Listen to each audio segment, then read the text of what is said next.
So दीदी 1992 में आपने आपका पहला course.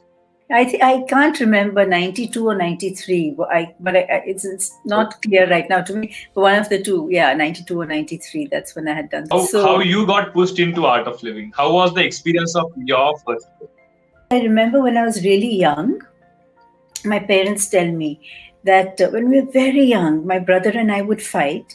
And when we would fight, if my parents took my brother's side, I would start crying. And I would say, I don't like being with you all. You all take me back to God. And then so they would ignore me initially, and then I would keep crying because I wanted to go to God. I wanted them to take me to God somehow. So I would keep crying, take me to God, take me to God. And then that became another problem. The fight was forgotten. And they're like, how do we take her to God? So that was something that, always as a child related to God more than I related to anyone else. And maybe all children feel like that. I don't know. But I definitely felt that way. And then, like how you play with dolls. It's not like I didn't play with dolls. I played with dolls also. But every Sunday, my grandmother would take me to the mandir. She would take me to a temple, and I would make her buy me little murtis and little frames, and I would play mandir. So I would always have a mandir. So just how you have the dollhouse with dolls, like that, I had a mandir with my entire, and I would play, right? So I was a pujari. I was playing with God. So this is something I always remember doing. And then you just grow up, and you kind of you try to fit in with everyone. You think that how everyone else is the correct way to be. So I think everyone does it. Everyone goes through that struggle. Maybe I'm not so sure about everyone, but I know I went through it. And then later, at one point, I just became a regular Bombay girl, right? So I remember one day I was looking in the mirror. I was getting ready. I was wearing mascara, and I was looking in the mirror, and I was all ready to go out for the evening. And suddenly I'm looking at this beautiful face in the mirror, and I'm saying, wow, what a beautiful face God has made. And I wonder who put me in this face, in this body. So at that moment, I'm looking at the face as separate from me, the whole body is separate from me, and I'm appreciating it like it is God's creation, and I have nothing to do with it, right? So, and then suddenly I said, but what am I doing in this body? Why have I been in this body? Who put me in this body? And what is the purpose? It's not to do what everyone else is. That realization came that there was another purpose other than doing what everyone else is doing, just running around. And it was like I saw the futility in chasing nothing, in chasing what the world was chasing. And I knew I had a purpose. I said, but I don't know my purpose. So whoever you are who created me, I just looked up like that. And I said it aloud. I said, manifest somehow. Because I need to know. I suddenly felt like that rug had been pulled from under my feet. And I really needed that answer. I really needed someone to hold my hand and say, yeah, I am there, So I'll guide you. But I like, who's going to do that? God is in the sky, and there are no gurus in today's day and age, because the media had always told me, from whatever I had heard from the media, that all the gurus are fake. So there are no gurus who were only in Ram's time. They're not there now, and God is in the sky. So who's going to tell me? Who's going to hold my hand? So I said, whoever you are, I know you're listening. So either you manifest or you sit inside of me and act through me. This was my prayer at that time. Cut to, in a few days, in just about a week's time, some old acquaintance calls and says, there is someone who's coming from Bangalore and she's going to be teaching this real nice breathing technique. And can she stay with you? I said, yeah, sure, welcome. So in walks my teacher, Rashri Patel. And so at her end, the story was that when this prayer came up in my heart, Gurudev was in Bangalore and she was in Bangalore. So Gurudev tells her, go to Bombay and teach a course. And she says, but there are riots going on in Bombay, and there is like that time the Hindu Muslim riots were going. So she's saying there are riots going on in Bombay, and there is no place for me to stay. There's no course organized. Why are you sending me to Bombay? He says, go to Bombay, drink plenty of coconut water. And she says, coconut water? He's sending me the middle of riots to drink coconut water. And then she says that when she came, she came to Bombay, she saw me and she knew why Gurudev sent her. And for some strange reason, every hour on the hour, I would keep offering her coconut water. So that was the story. So I did the basic course at that time. And so the basic course was nice, it was fine. I did not have any great experience. It was no earth shattering. I did the Kriya, okay, fine. Everything was okay. I didn't even continue doing the Kriya after that. But she said that there was an advanced course in Rishikesh. And the thought of Rishikesh felt so romantic to me. Just that Ganga ji, and I just heard about it, and I'm like, it would be so nice to just go and sit with your eyes closed over there.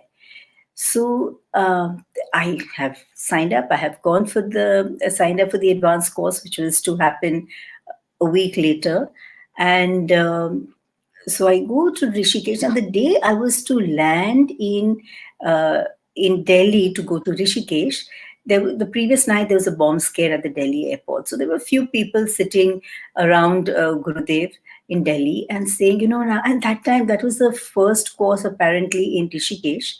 Um, they say that there were about 40 to 60 people, something from all over. It was a real small course. That time, Art of Living was still in its budding stages. So it was really small. And so they were sitting around Gurudev and saying, oh, some girl is coming from Bombay. Now, I don't know. She's coming, flights are getting cancelled.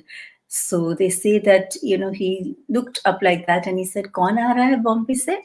And they said, hai koi Sangeeta Jani karke koi ladki. And they say that he said, ha. And there's Ankush Dada, who's a very senior advanced course teacher. I'm sure most of you know him. So Ankush Dada was there, and he says, Ankush, तुम airport जरूर जाना, चाहे किसी और की flight आए कि नहीं, इस लड़की की flight तो जरूर आएगी. So that's how he came to the airport, and then everyone was sitting at a train station, and everyone was to meet gathered there. And that time, Gurudev, we had a Maruti 800, and Gurudev was sitting in that Maruti 800. That was like the most posh car we had in Art of Living at that time. So he was sitting there in that car, and I came from really far. And my teacher tells Gurudev, my friend Sangeeta is here. And he put one foot out of the car, he turned around, he looked at me and says, Aa gayi tum? And the moment I saw him, I just froze. Meaning the heart recognized him from lifetimes. The first feeling I got was, oh my God, I have known him for lifetimes, meaning I have known him always. There's never been a time I've not known him. That's how I recognized him. And I said, oh my God, it's him I have been seeking all my life. In all my relationships, I have only been seeking him. And I didn't know that.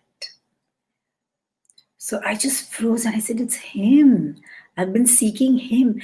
But all that was it was all in a fraction of a second. Like, it's not like the whole Bhagavad Gita. It's not like Krishna sat there and everyone stopped war and everyone was listening to Krishna giving it was a realization, that whole, all that knowledge was more a realization. So like that, it was like all this just happened in a fraction of a second, that entire realization. And the first thought that came to my head was, if I'm ever going to see God in a human form, then this is it. This is my feeling, my thought, I said, this is it. And while I'm thinking all this, it's just like tears, tears, tears, tears. I'm not thinking it in my head. I was feeling it in my heart. And, and that was it. And I couldn't go close to him because I was experiencing all these sensations all over. So I didn't go close to him. And then there was another bus. So I just got into that bus where everyone was, and Gurudev. They were waiting. I was the last person. So the car went, and then we went together. And then there was one place on the way to Rishikesh where we stopped. We stopped over there, took a break over there, and meaning I was experiencing all these sensations, and I was so attracted. Meaning I couldn't. I was like, something was happening. Meaning I was so attracted to him, but I couldn't go close to him because I was feeling things I didn't know. So I would look at him, I would go close to him, and then I just look at him from the corner of my eye like that. And every time I'd look at him, he'd be looking at me with big eyes. So I'd quickly look away because it did things to me. And then we reached Rishikesh. I reached Rishikesh, and I got my room. I went to my room, and I knew where. It was just a few of us, right? So everyone knew where everyone was staying. So I knew where Gurudev's kutir was, the main kutir. It was on the first floor, right in the center. So I put my bags there, and I don't know, my legs would not listen to my head. My head kept saying, you have to be well mannered, you have to be in your room. When you're called, you must go there. But my feet kept walking towards his room because I couldn't stop myself from going towards it. Everyone, I'm sure, has experienced that. Everyone who has met him has experienced that. Your feet don't listen to you; they just keep running towards Ganga, towards where he is. But my feet kept going, and my head kept saying, you shouldn't be doing this. You really should wait till you're invited to his room. You shouldn't go. You shouldn't go. My feet wouldn't listen. They kept going. And then it was on the first floor. So I took one step up, second step up, third step. And then there was one point from where I knew the door was open and he would be able to see me if I, took another step. So I just stopped. I didn't want him to see me. I didn't want him to think that. And then suddenly I hear him say, Sangeeta, Sangeeta, aa jao. And I was like, and I went in, and I'm like, if you want me to leave, I can leave. Just tell me, I can go. I'm sorry, I've come. No, no, sit here. So I sat there, and then he started talking, and then I was like, Gurudev. I didn't call him Gurudev in those days. We call him Guruji. Guruji, uh, when I see you, I experience all these things. What is it?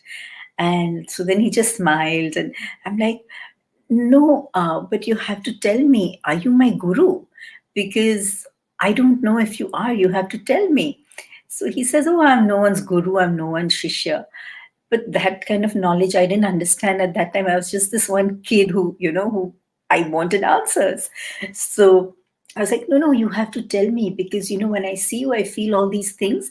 And from what I have heard, all gurus are fakes. So only you can tell me whether you're real or not. So the heart trusted him so fully. I wanted to hear it from him, but the head questioned it. The heart, meaning I had no doubt, my heart had no doubt. But the head now and then would say, but gurus are meant to be fakes. So, but the heart just knew it. And yeah, that's how I met him. Then that was like the best ever 5, 6, and I don't know how many days. I think I was there for 7 days or something like that.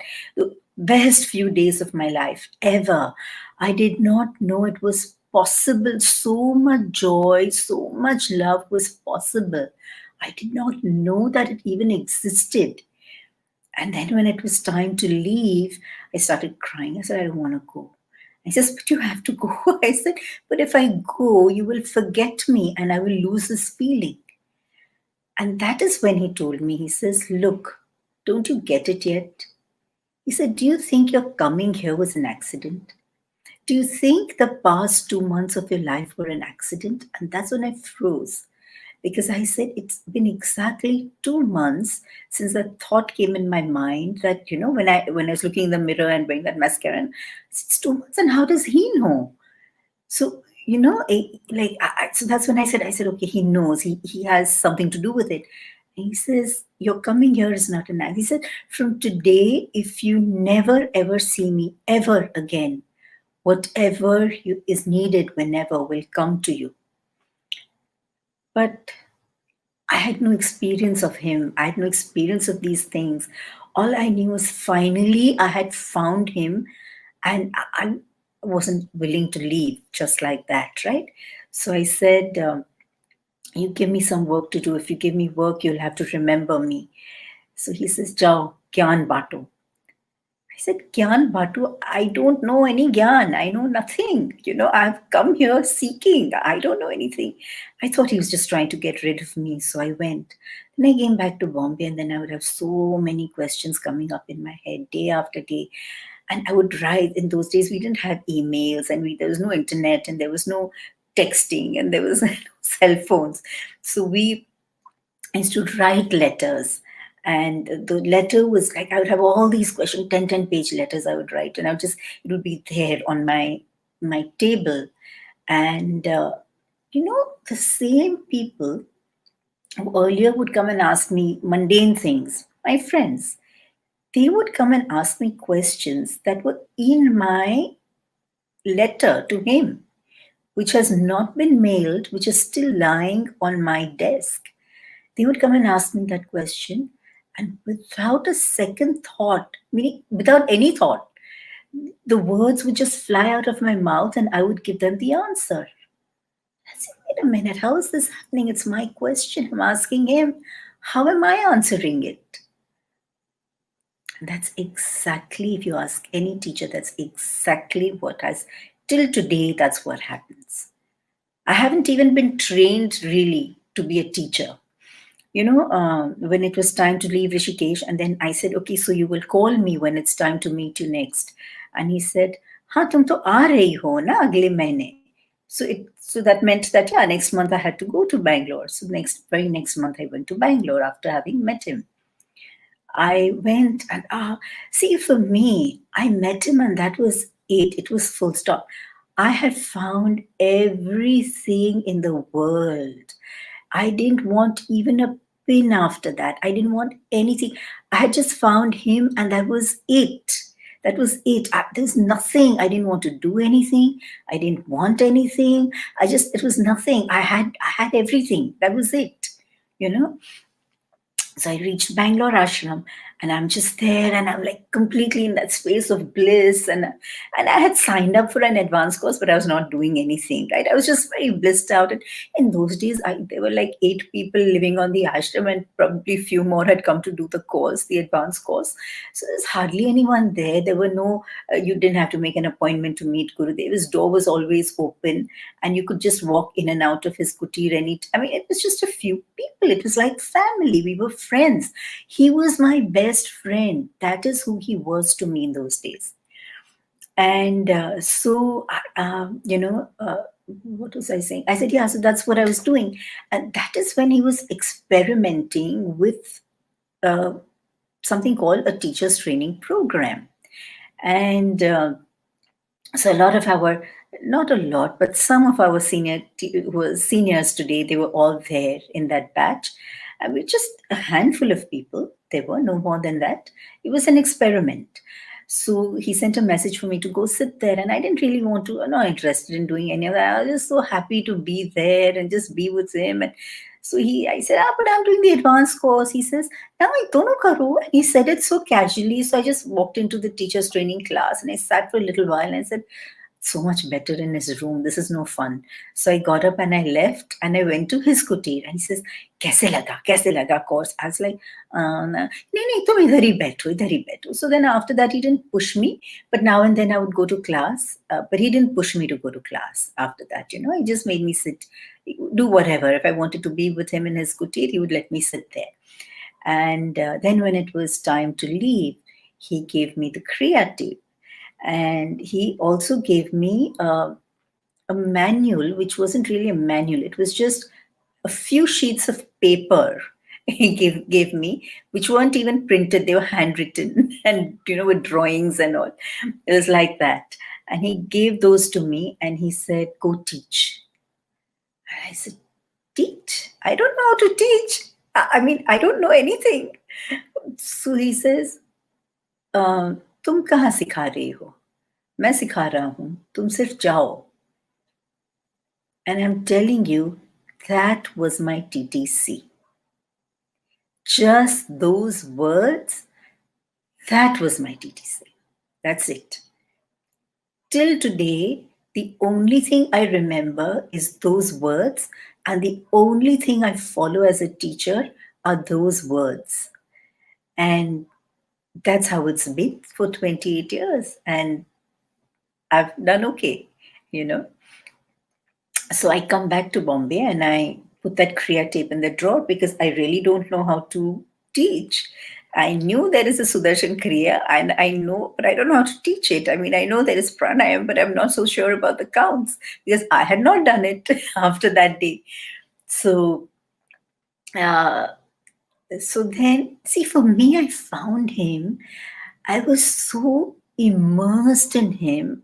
I cannot explain, how it was. It was just like, I was like, my whole, everything was just him. And so then I was not interested in doing anything else. See, why would one do Kriya? Why would one do any of those things? Because you want something. You want enlightenment, you want peace of mind, I didn't want anything. I didn't even want enlightenment.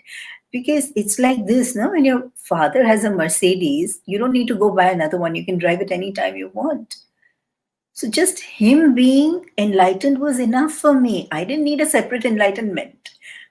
That was my state of mind at that time. So just I was happy that he was enlightened and that was it. So there's nothing. So I put that Kriya tape away.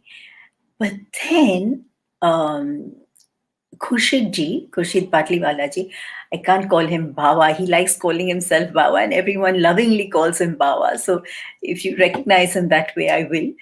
But he was studying in IIT at that time, and he was also on that TTC. And so he called me, and he was young, right? So I had the Kriya tape. And so he called me and he says, 7 of my friends in IIT, they want to do the course. So you'll have to come. I had the Kriya tape. I had no choice. I had to go. So I went. Thud, thud, thud. My heart was going like that, thud, thud, thud, thud, thud, because they looked so intellectual when I walked in. They were wearing glasses and they were like, and I knew IITians, come on. They're going to ask me questions I won't understand, let alone give answers. So for 2 minutes I was that. But then after that, I just evaporated somewhere. I just disappeared. And then, like, I could hear what I was saying. And when I was speaking, I was thinking, wow, this is so good. I was understanding, I was learning while I was speaking. So there were 7 boys and me, the 8th participant in my own course.